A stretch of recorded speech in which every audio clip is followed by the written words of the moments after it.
Hi, it's Alexis Hasselberger, time management and productivity coach.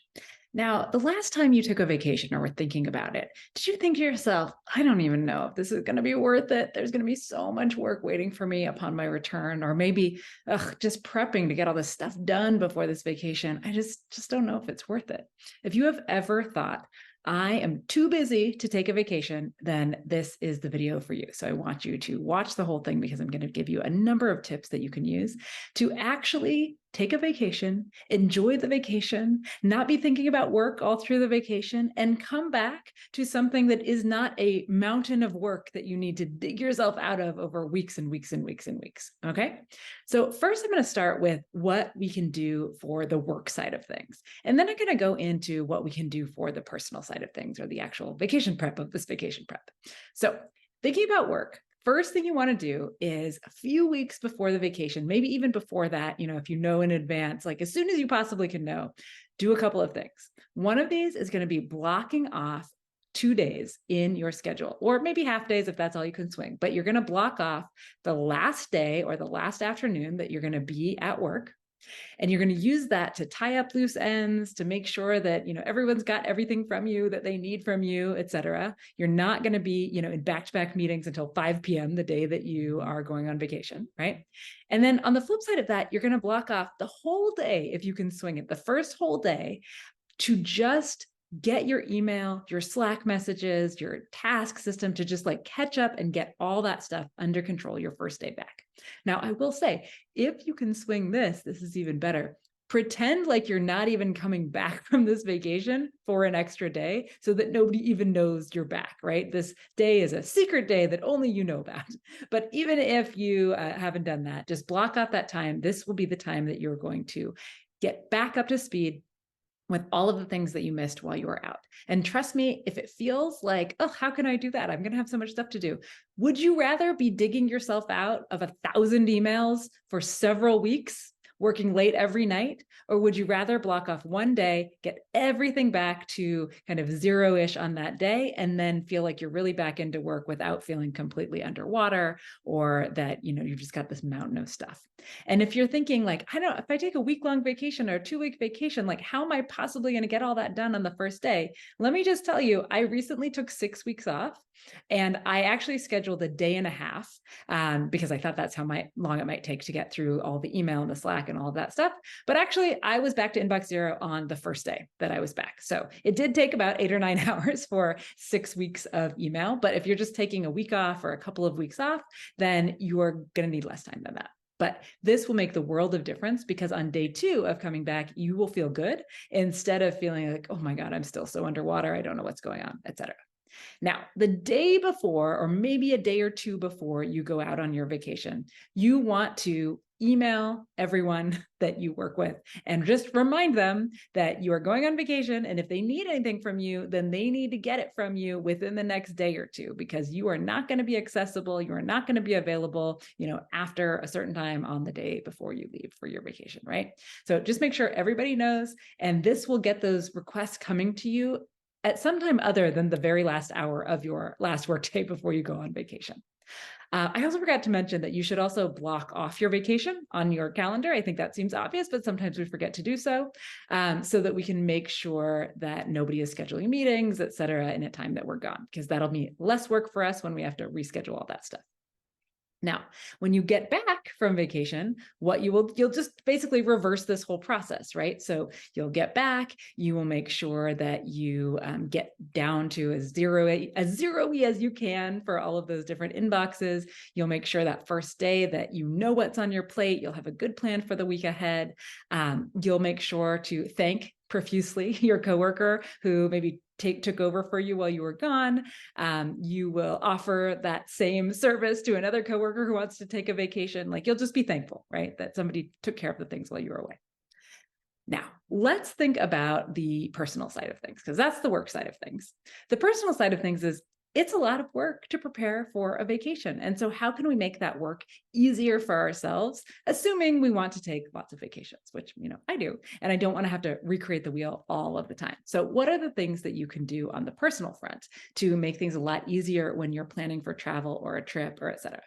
So one of those things is templates. Create a packing list. When I work with clients, I just give them my packing list. I say, here, use this from scratch, but you can create one for yourself. Create it in a spreadsheet, create it in your task system, just create it anywhere, right? Even a paper list is fine, but just create a template so that time and time again, you are not having to worry that you're forgetting something, right? Now, if you're like me and you have a template that you've kind of added on to over the years, you'll probably find that every time you go on a vacation, there's something that you're missing because it wasn't on your template in the first place. You'll add it to the template and that'll make sure that you never forget, say, nail clippers again, or whatever that thing is. So have a template. It can also be really helpful. What I love to do is like a week or two before I'm even going on vacation, I print out the template. I do use a spreadsheet for mine. Print out the template, put it on a clipboard, and like put it in a corner of my house. And every time I see things that I know are on that list, I just dump them next to the template. So maybe it's a big chair. We're just dumping stuff that you're going to pack. And this is helpful because then by the time the packing actually rolls around, you're probably done with, 50% of it because you've just been, adding things to it as you go. Now, another thing that you can think about to make travel easier is if you can afford it, if you can swing it, have duplicates of certain things. So there are two categories that I find really helpful for duplicates. One of them is toiletries, right? I mean, how many things do we have in our toiletry kits? Lots, like at least 20, right? And so if you have duplicates of these things, you can just keep a travel toiletry kit ready to go at all times, which means you don't need to spend the time kind of working through, trying to figure out, oh, do I need a toothpaste? Is this toothpaste the right size? Do I need some new eye drops? Like whatever those things are, just keep it stocked so you can just grab it and go. This also saves you on the unpacking time as well. Now, another area where you might be thinking about duplicates is cords, right? Like we all travel with electronics these days and we need charging cords. We need maybe cords for different things. I know we travel with an HDMI cord because maybe we want to hook up a laptop to the TV wherever we are. We actually travel with a travel modem that we might need in some cases and a really long Ethernet cord just in case we need that. And so you might have a bunch of stuff that you're going to need. If you have duplicates of that, then you can just have this little like travel cords pack, and then you just take that instead of having to pack the 20 odd things that you might need. Now, you also want to think about like your home and the experience of what it's like to come home from vacation. So I know for me that it's a real big pet peeve of mine when I come home from vacation and things are messy around the house. The house is not clean. I did not leave the house in like the greatest state. That doesn't feel great to me. Maybe you're okay with that, but like, I don't like that at all. And so what I do is we do have a house cleaner that comes every 2 weeks. And so I will make sure that I schedule this person to come, right before we leave so that things are clean. And that when I come home, I'm coming back to like the smell of bleach and Lysol instead of, the smell of garbage. And that it's really nice to like that first night that you get back into your own bed to just slide into nice, crisp, clean sheets, right? So I try to schedule it that way. Now, if you don't use a house cleaner, don't have access to one, can't afford one, totally reasonable, right? And so if that's the case, then think about what level of cleaning is going to be good for you, right? Like maybe you're not going to deep clean your whole house, but do you want to just at least make sure that there's no dirty dishes in the sink and that the dishwasher has been run so that you're not coming back to something that's like moldy or gross, et cetera? Because it can be so easy just like in the, the morning when you're leaving, I'm just going to leave this breakfast dish there. I'll get it when I'm back. But we're not really prioritizing our future self when we do that because we come home and like, oh, it's gross. Maybe there are ants or, we just don't feel that good about it. So however your house is cleaned normally, whether that's you or whether that's someone else, then think about how you can schedule that or do some amount of bare minimum work so that when you come back, you feel good about it. You don't feel like you're coming back to something gross.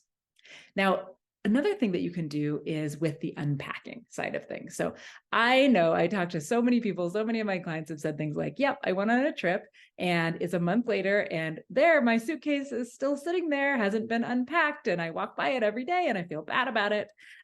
What I would say is this: when you get in from a trip, if you have a washer and dryer in your house, then put your suitcases just literally in front of the washer and dryer. And before you even, sit down to relax, throw in a load of wash, right? Just right there, straight from the suitcase into the washing machine, just throw in a load of wash and get it started, right?